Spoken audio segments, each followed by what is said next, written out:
I'm Mr. Q, and I'm going to discuss Woodrow Wilson's 14 points. This video is for students to help understand what the 14 points were. So take a look at this quote.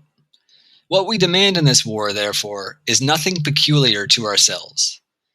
It is that the world be made fit and safe to live in, and particularly that it be made safe for every peace-loving nation, which, like our own, wishes to live its own life, determine its own institutions, be assured of justice and fair dealing. All the peoples of the world are in effect partners, and for our own part, we see very clearly that unless justice be done to others, it will not be done to us. So this is President Woodrow Wilson, and it's from the introduction to his 14 points plan.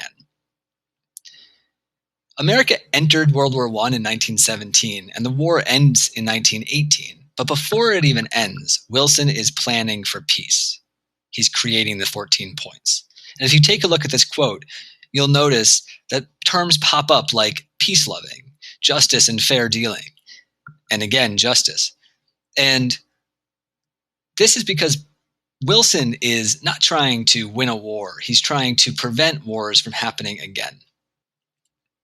So the 14-point plan has 14 different steps, but there are really three things it's trying to accomplish. Number one, it redraws international borders and establishes new nations. Two, it sets guidelines for open, peaceful relations between nations. And the last thing is it creates the League of Nations, which is probably the most important.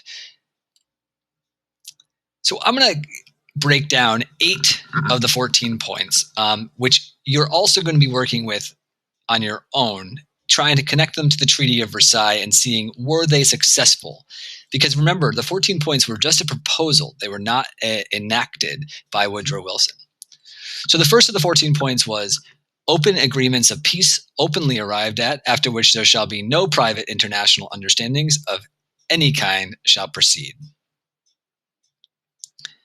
So in this, Woodrow Wilson is stating that there can't be more secret treaties and alliances. Remember, alliances are a major reason World War I started. So preventing those, hopefully, would prevent another global war. Number 2, absolute freedom of navigation upon the seas, outside territorial waters, alike in peace and in war, except as the seas may be closed in whole or in part by international action. So here he's saying international seas will be free and safe to navigate, whether it's war or peacetime. Remember, the United States enters the war primarily because of unrestricted German submarine warfare, against such ships such as the Lusitania and the Sussex. So that's a major issue for the Americans. Number 4, adequate guarantees given and taken that national armaments will be reduced to the lowest point consistent with domestic safety. So in other words, all countries will reduce the size of their military and weapons. Number 5, a free, open-minded, and absolutely impartial adjustment of all colonial claims based upon the principle that in determining sovereignty, the interests of the populations concerned must have equal weight. So, in other words, colonial and imperialist claims will be fair, and it'll be often based on what the people of the nation want themselves, which was probably pretty revolutionary. Number 9, a readjustment of the frontiers of Italy shall be effected along clearly recognizable lines of nationality. In other words, Italian borders will be redrawn to include all Italians. Number 12, the Turkish portion of the present Ottoman Empire should be assured to secure sovereignty, but the other nationalities which are now under Turkish rule should be assured an undoubted security of life and absolutely unmolested opportunity of autonomous development. In other words, Turkey will become independent from the Ottoman Empire, and other nations will be treated fairly. Remember, the Ottoman Empire fought with the Germans and Austria-Hungary in the Central Powers and had surrendered earlier than Germany. So this is applying to that nation or that empire.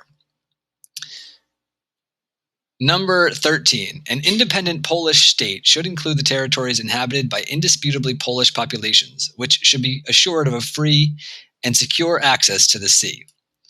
In other words, Poland will be an independent nation, which is going to become really important when we talk about the start of World War II.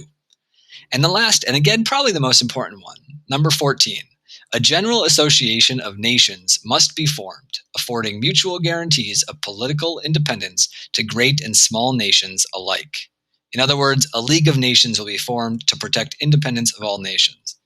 So that's 8 of the 14 points. And you could definitely take a look at the other 4 on your own. You'd see a lot of France taking some land, Germany giving up some land, and some other nations being formed. But what's, again, really important to remember is that the 14 points were really proposals. At the end of World War I, representatives from Great Britain, Italy, France, and America meet at the at the Versailles Palace outside of Paris to discuss peace terms. And what they create becomes known as the Treaty of Versailles. This is what actually ends up happening. So these decisions are going to change political geography. They're going to reshape the relationships. The 14 points were the U.S. proposal in the Treaty of Versailles, while the Treaty of Versailles was actually what ended up happening. So remember, Great Britain and France had fought the war since the beginning, and so they're going to maybe agree with some of the points and maybe not agree. So you're gonna figure out yourself which of the 14 points were successful and which ones were unsuccessful.